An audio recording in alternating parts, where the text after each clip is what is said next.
Fox News seriously better consider settling the ongoing Dominion voting systems defamation lawsuit, because every couple of days we're getting a lot more damning information from the filings that Dominion is making in court.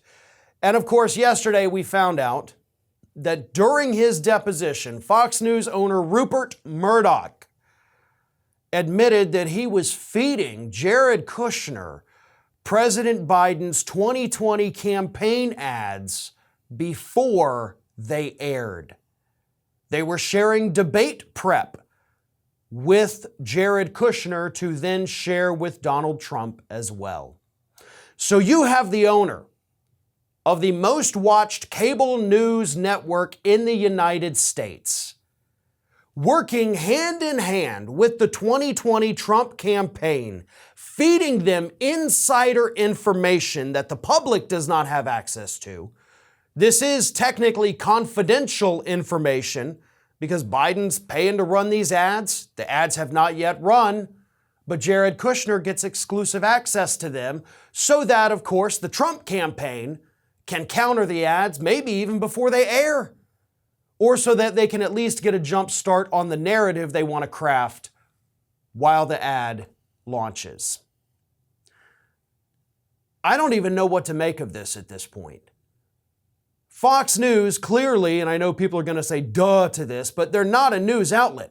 It is a completely wholly owned subsidiary of the American Republican Party. And Rupert Murdoch should not be considered the owner. He should be considered, I guess, an advisor to the Republican Party. And the reason I point that out is because, by the way, folks, there's different laws that regulate media outlets versus the laws that regulate political entities. And I think at this point, Fox News has crossed that line from pretending to be a news outlet to definitely being an arm of the Republican Party. And as such, they should be regulated based on that.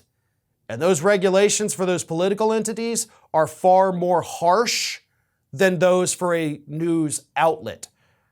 One of the things that, of course, would definitely change would be the defamation laws. The standard of proof to show that the network defamed somebody would be a lot lower if they were reclassified as a political entity, which at this point is what needs to happen.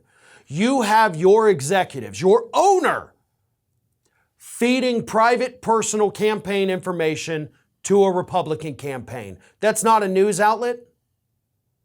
He only got the access to that information because he was running the news outlet, so you can't even say Murdoch did this on his own. He took Fox News assets and gave them to the Trump campaign. Something has to be done here. Democratic Representative Ted Lieu pointed out, this really seems, actually, let me just read what he said on Twitter. He's like, these actions by Rupert Murdoch seem illegal.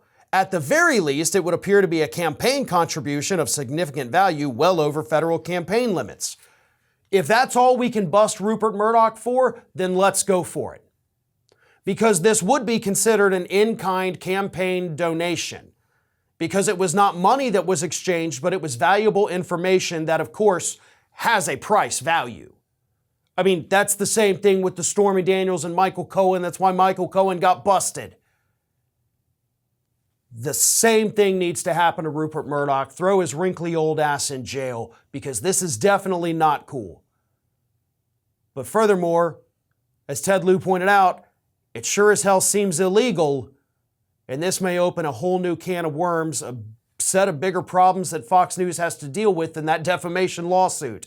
Which is why, as I said to begin, they need to consider settling. Because every couple of days, even worse information comes out about the network, and now we're hitting the point where Dominion may be revealing actual criminal activity from Fox News. If you can't get enough Ring of Fire, we encourage everyone to subscribe to our channel for fresh video content 7 days a week. And for even more from me, you can follow me on all social media outlets, Twitter, Facebook, and Instagram @FairandBalanced.